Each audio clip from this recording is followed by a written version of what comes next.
नमस्कार दोस्तों, आप देख रहे हैं भारत न्यूज और आज हमारे साथ देश के जाने माने लेखक मौजूद है। आइए पहले जानते हैं उनका परिचय। सर, हमारे दर्शकों को थोड़ा अपने बारे में बता दीजिए। मैं रविंद्र सहाय और बिहार से हूँ, बिहार के पूर्णिया ज़िले से। मैं पूर्णिया कॉलेज से हिस्ट्री में ऑनर्स किया है और लिटरेचर में हिंदी भी हमारा रहा है।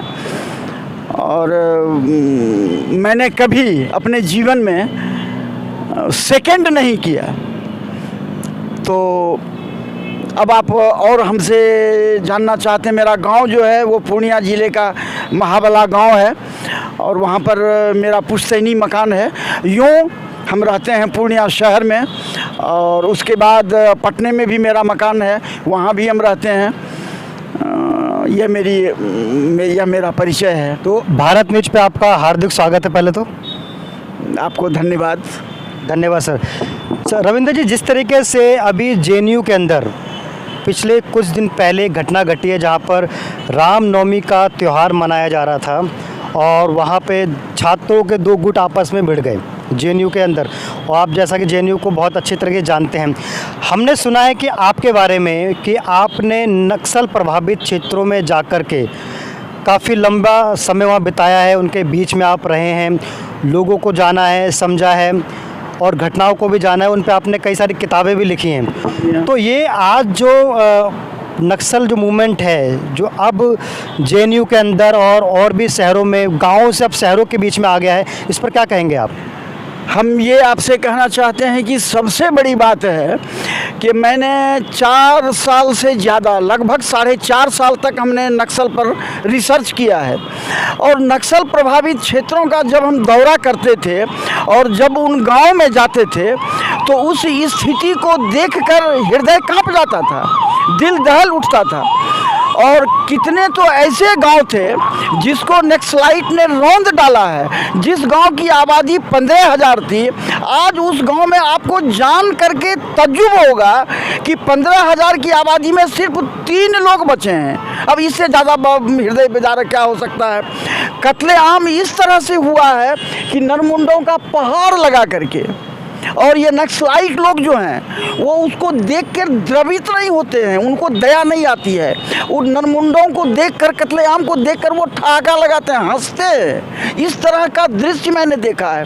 जब लोगों से बात किया है तो कहा कि भैया यह नक्सलाइट का जो समूह है ये कब खत्म होगा भारत से पता नहीं। आपने सवाल किया जेएनयू का। जेएनयू में जो रामनवमी के दिन घटना घटी है, यह दुर्भाग्य है कि आज भी भारत में ये अर्बन नक्सलाइट लोग यहाँ पर मौजूद हैं जेएनयू में और जेएनयू को दहला रहे हैं। अरे कितने आश्चर्य की बात है, इस भारत के देश में रामनवमी के दिन कोई भी आदमी नॉनवेज नहीं खाता है, लेकिन जेएनयू का आश्चर्य लगा हमको। और जब मैंने देखा न्यूज़ पर कि भाई कितने सारे लड़के उसका समर्थन कर रहे हैं, हमको आश्चर्य लगा कि भारत सरकार आज भी चुप है। इन लोगों को, इन अर्बन नक्सलों को तत्काल पकड़ करके आजीवन कारावास दे देना चाहिए या सूली पर लटका देना चाहिए। जिस तरीके से जैसे आप करें कि जो अर्बन नक्सल हैं इनको तत्काल पकड़ करके, गिरफ्तार करके इनको सूली पर चढ़ा देना चाहिए। आप देखते हैं कि दिल्ली में जब भी कोई किसी तरीके की जो एक्टिविटी होती है, चाहे सरकार कोई एक्टिविटी करती है, पिछले दिनों दिल्ली में धरने प्रदर्शन हो रहे थे, चाहे धारा 370 का मामला हो या किसान आंदोलन का मामला हो, ऐसे कई सारे, सभी में कहीं ना कहीं जेएनयू के छात्र इन्वॉल्व थे। क्या कहेंगे इसको आप? बिल्कुल आपने सही कहा। बैकग्राउंड से ये अर्बन नक्सल के जो प्रोफेसर हैं, खास करके जेएनयू के, और कुछ तो बॉम्बे में भी हैं अर्बन नक्सल लोग, फिल्म इंडस्ट्री में भी कुछ औरतें हैं, वो नाम हम आपको इस चैनल पर, ऑल इंडिया न्यूज़ पर हम आपको क्या बताएं।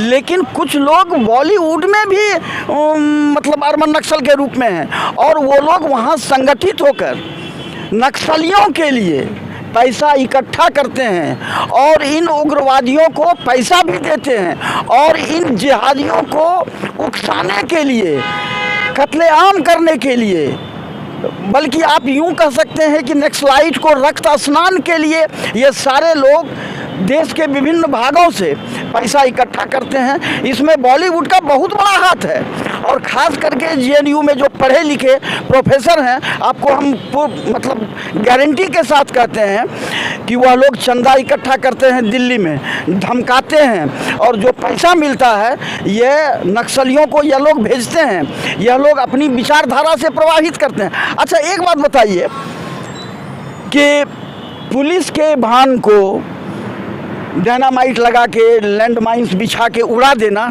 ये क्या बात है भाई? ये कितनी बड़ी बात है? और फिर भी सरकार अभी तक जेएनयू में वामपंथी विचारधारा के जो लड़के हैं, लड़कियां हैं, या जो प्रोफेसर हैं, इनको तत्काल बंद कर देना चाहिए। और आप कह रहे हैं कि जेएनयू को भी बंद कर देना चाहिए? नहीं, जेएनयू को बंद नहीं करना चाहिए, लेकिन जो वामपंथी विचारधारा के लोग हैं उनको निकाल बाहर कर देना चाहिए।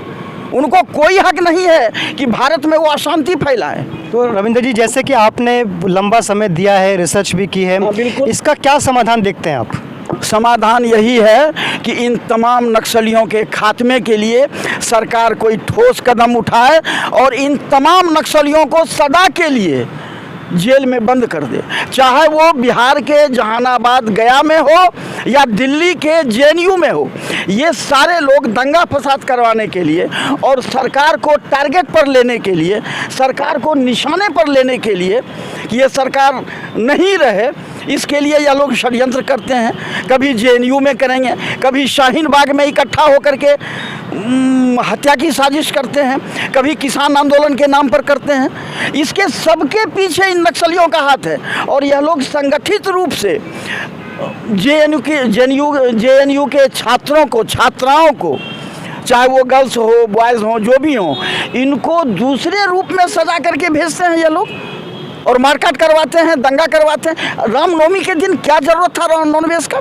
ये हिंदुस्तान है, ये पाकिस्तान नहीं है जो आप रामनवमी के दिन नॉनवेज खाइएगा और ये चलेगा। ये नहीं चलेगा। तो यहाँ से आप माननीय प्रधानमंत्री श्री नरेंद्र मोदी जी से क्या कहेंगे, क्या संदेश देंगे उनको? मैं प्रधानमंत्री नरेंद्र मोदी को शत शत नमन करता हूँ। वो हैं, इसलिए नक्सल जो है, नक्सलाइट जो है, वो सर उठाने की हिम्मत नहीं कर रहा है। नहीं तो इनके पहले का दास्तान देखिए आप गया, जहानाबाद, छत्तीसगढ़ का, ये सुकमा का रिजल्ट देखिए कि क्या क्या घटनाएं हुई है। नंगा नाच होता था, दिन दहाड़े लोगों को मारा जाता था। ये नरेंद्र मोदी की सरकार है जो भारत में शांति है। हम उन्हें शत शत नमन करते हैं और उनसे आग्रह करते हैं भारत सरकार से कि नक्सलियों के खात्मे के लिए एकदम सख्त से सख्त और ठोस कदम उठाएं।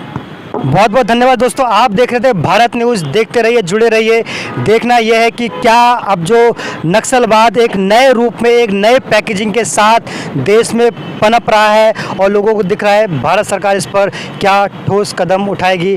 देखते रहिए, जुड़े रहिए। भारत न्यूज़। धन्यवाद।